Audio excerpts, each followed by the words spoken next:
guess I have to do it, everybody. You might have noticed I have a beer here. One second. I need it before I start the next installation of Friday the 13th series. This time, it's Jason Goes to Hell. The final Friday. In fact, I can't call it Friday the 13th.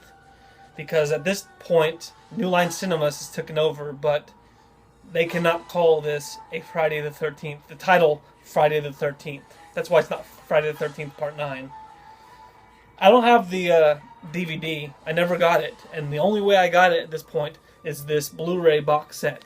So you have a disc in here that is Jason Goes to Hell and Jason X. That's the only way I got it. And it's just in there by default. And I hope I don't offend anybody here, but I hate this movie. I really dread doing this. I even told everybody I dread doing this. And I'm not kidding. Because first of all, I don't like it. I don't like to even talk about it. I kind of just pass it up every time I do like a marathon. But I know there's people out there that like it for some reason because it's different. So we'll go ahead and get into it. First off, Kane Hodder is in this movie as Jason. He's in 10 minutes of it, and that's it. Oh, except they put him as a security guard who gets killed by Jason. Oh, not even Jason. We'll get into that. But you notice that you do see Kane Hodder as a security guard or something, and then later on you notice he's dead. So, again, this is Jason Goes to Hell, the final Friday. So, of course, as a kid, or when I was younger, we have to watch this. Oh man, Jason, he's this is it. I mean, they've already had the final Friday, right? Part 4, and then so this has got to be the last one. So let's go. And it starts off awesome. I'll throw that out right there. I think the very beginning of it is pretty good.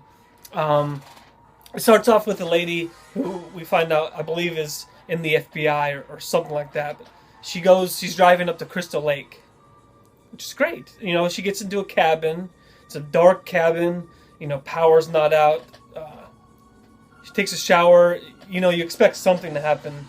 And then off the bat, you get Jason in there. And by this time, he is bloated.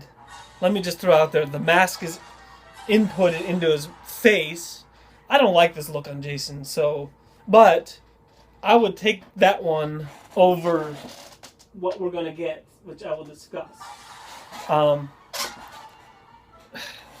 where do I even start? So basically, they confront Jason and they sneak him off in the woods, and lights appear, and he gets blown to pieces. And this is within the first 10 minutes, everybody. 10 minutes, and you've already killed Jason off. They never blown him to bits before. And at this point, I'm scratching my head going, okay, now what? Are we done? That's it? That's the end of the film? Okay. Okay, let's go. Let's leave the theaters. No, there's more to it, everybody. His body parts are taken to a morgue.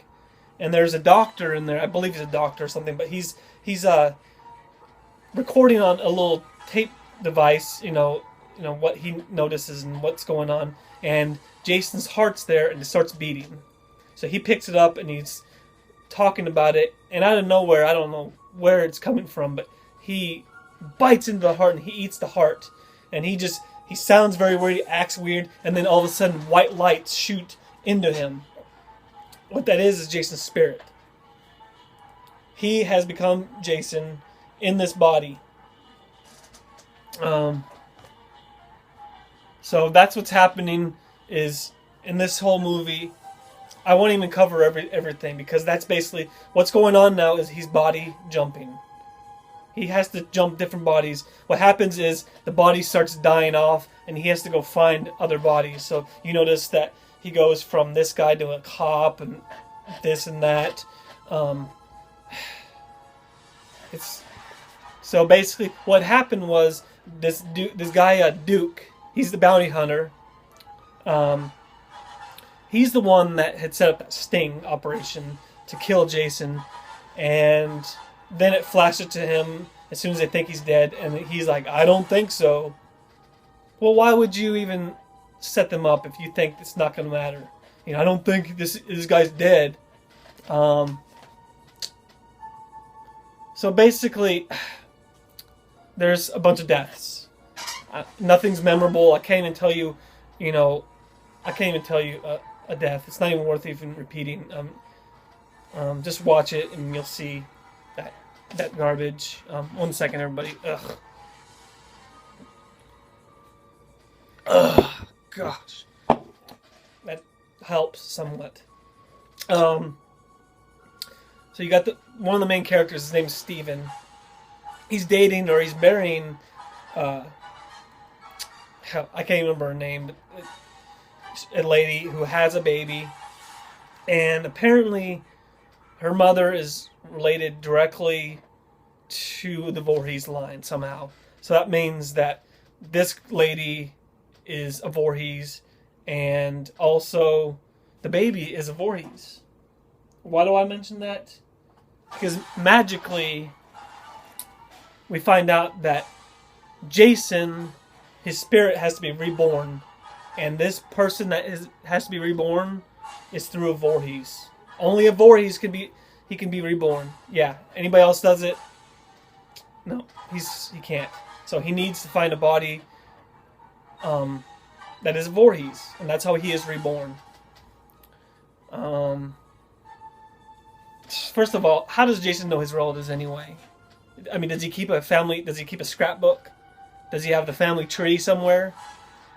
It's weird. I know it's very weird. Later on, we find out that also, as Jason, his spirit is losing bodies, you find out he is a weird alien. He comes out of the body. He doesn't come back. It's a weird alien. You've probably seen it on the cover of Jason Goes to Hell, with the alien goes out of his mask. Kind of get the Freddy look to me, in Freddy, Nightmare on Elm Street 3, the snake Freddy. I just get that look. But there's New Line Cinemas for you. You know what I'm saying? New Line Cinemas to me is a Freddy franchise. Needs to stay with them. Paramount needs to stay with Friday the 13th. But so what happens is that this alien Jason, so to speak, is in the floorboards at none other than the Voorhees house, Voorhees mansion. I guess apparently it was the Voorhees house. It's like yeah, we've heard this all along. Sure. And then he ends up going into the body of Erin Gray's character. I forget what her name is. And he is reborn as Jason again, but this time he comes up through the floorboards, and it's the same Jason again with the mask printed into his face. It's funny because he's got pants and a shirt and a belt, and he tucks it in like he's being very proper. I don't like this look of Jason, but if he's been reborn, why is he the old Jason? I mean, whatever. I mean, at this point, I'm just happy to see somewhat of Jason, because really, throughout the whole movie, you're going, where's Jason? And then you see a little glance at him, you're like, oh my gosh, it's Jason! And then he's gone. It's like, So by the end of it, you're like, oh great, Jason's back. Then we find out that a Voorhees is the only way. A Voorhees has to kill Jason by using this dagger into the heart or something like that.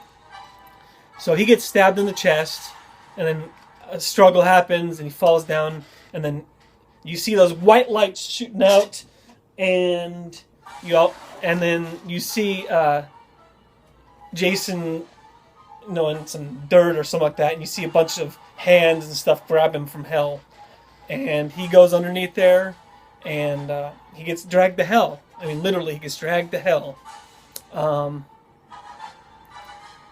And this is close to the end. And basically, the film ends at a shot of the hockey mask, and then all of a sudden, out of nowhere, because this is New Line Cinemas, Freddy's hand comes up, grabs it, and then the non-Robert Englund laugh happens. The Freddy laugh. One of the cool things that I found out not too long ago was that this hand of Freddy was played by Kane Hodder, so that's pretty cool. So that's it. That was the end of it. Jason Goes to Hell We are leaving the theaters scratching our head, upset, telling everybody in line not to go. I mean, it's ridiculous. And I apologize to anybody that likes this movie, but I just got to give my honest opinion. This sucks. It's terrible. This is an insult to the rest of the franchise up to this point. This makes me be able to watch Part 5 and enjoy it. Part 8, I enjoy Part 8 now because of this movie. Well,